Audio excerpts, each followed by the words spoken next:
India's number 1 varicose veins hospitals అబిస్ను సంప్రదించండి. మీ నొప్పి లేని ప్రయాణాన్ని ప్రారంభించండి. శ్రీ గురుభ్యో నమః. మహాగణాధిపతయే నమః. శివాయ గురు నమః.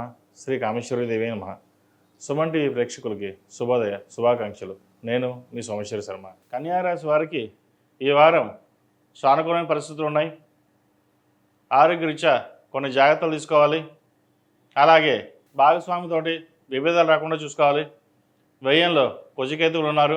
ఒక్కోసారి దూరంగా వెళ్ళవలసిన పరిస్థితి కూడా గోచరిస్తోంది. ఫైనాన్స్ పరంగా ఎంతవరకు సాధ్యమైనంతవరకు దాచడానికి ప్రయత్నం చేయండి. మీరు ఇంట్లో పులిలాగా ఉంటారు, కానీ బయటికి వెళ్ళేసరికి ఏమీ మాట్లాడలేని పరిస్థితి ఉంటుంది. ఏదైనా చేద్దాం అనుకుంటే మనసులో భయం ఉంటుంది. మనం చేయగలమా లేదా, ముందుకెళ్ళగలమా లేదా, ఉద్యోగం వస్తుందా రాదా, లేదా పరీక్ష బాగా రాయగలమా, మన వ్యాపారం సరిగ్గా చేయగలమా అనే భావన ఏర్పడుతుంది. ఇక్కడ విషయం ఏంటంటే, మీకున్న తెలివితేటలు అందరికంటే మీకు ఎక్కువ ఉంటాయి, కానీ వాటిని మీరు ఉపయోగించుకోరు. సరైన పద్ధతిలో ఉపయోగించినట్లయితే ఇటు పరీక్షలు బాగా రాయిస్తారు, వ్యాపారం చక్కగా ఉంటుంది, ఉద్యోగంలో కూడా మంచి మార్పులు వస్తాయి.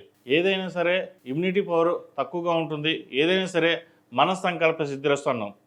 మన సంకల్పం ఎంత గట్టిదైతే ప్రతి పని అంత గట్టిగా ఉంటుంది.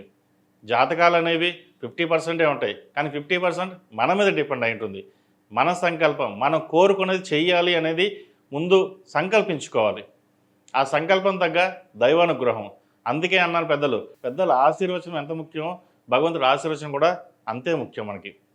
కాబట్టి ఇటువంటి పరిస్థితుల్లో కూడా ఏ పరిస్థితుల్లో సరే భగవన్నామ స్మరణ చేసుకోవడం, పెద్దల ఆశీస్సులు తీసుకుని ముందుకెళ్ళండి, మంచి విజయాలు సాధిస్తారు. అలాగే ఇండస్ట్రీలో పేరు ప్రఖ్యాతలు వస్తాయి. సినిమా ఇండస్ట్రీలో ఉన్న వారికి చాలా అనుకూలంగా ఉంది. మంచి పేరు ప్రఖ్యాతలు వస్తాయి. ఒక అనుకోని అవకాశాలు కూడా కలిసి వచ్చే విధంగా గోచరిస్తోంది. సాఫ్ట్వేర్ రంగం వారికి అంత అనుకూలంగా లేదు. రియల్ ఎస్టేట్ రంగం వారికి కొంతకాలం ఆగి ఉండడం మంచిది. కొంత నష్టం వచ్చే అవకాశం కూడా గోచరిస్తోంది. ఉన్న వ్యాపారాలని ఇబ్బంది లేని వాతావరణంగా చూసుకోవడం, ఎవరు మనవారు ఎవరు పరాయి వారు అని ఆలోచించుకుని ముందుకు వెళ్ళాలి. అందరూ మనవాళ్ళే అనుకుని ముందుకెళ్తే మోసపోయే అవకాశం ఉంటుంది. ఇటువంటి విషయ వ్యవహారాల్లో జాగ్రత్తలు తీసుకోండి. దశమంలో గురువు వీరు చక్కగా ఉన్నారు. అయితే సప్తమ శని కూడా వీళ్ళకి బాగున్నా వ్యయంలో కుజకేతువులు సరిగ్గా లేరు. కాబట్టి డబ్బు విషయంలో అలాగే భాగస్వామితో విభేదం రాకుండా చూసుకోవాలి. సాధ్యమైనంత వరకు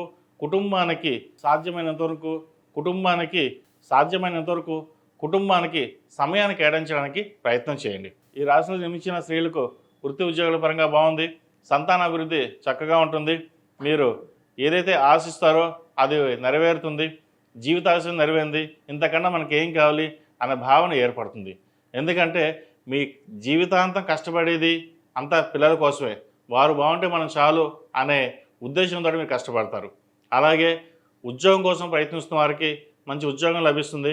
ప్రభుత్వ పరంగా ఎవరైతే ట్రాన్స్ఫర్స్ కోసం లేదా ఉద్యోగం కోసం ప్రయత్నిస్తున్నారో వారు చక్కగా ఉంది. అదేవిధంగా రాత పరీక్షలు రాసే వారికి కూడా చక్కగా ఉంది. కాబట్టి ఎటువంటి భయాందోళనకు లేకుండా ముందుకు సాగండి, విజయం సిద్ధిస్తుంది. ఈ రాశివారు అఘోర పాశుపత హోమం చేయించడం తప్పనిసరి. అలాగే సుబ్రహ్మణ్య స్వామికి అభిషేకం చేయడం, సుబ్రహ్మణ్య పాశుపత కంకణం కానీ రూపు కానీ ధరించడం చెప్పదగిన సూచన. ఈ రాశిలో జన్మించిన వారికి కలిసి వచ్చే సంఖ్య 7, కలిసి వచ్చే రంగు ఎల్లో. ఏదైనా పని మీద బయటకు వెళ్ళేప్పుడు బుధవారం కానీ శనివారం నాడు కానీ వెళ్ళండి, మంచి ఫలితాలు సంప్రాప్తిస్తాయి.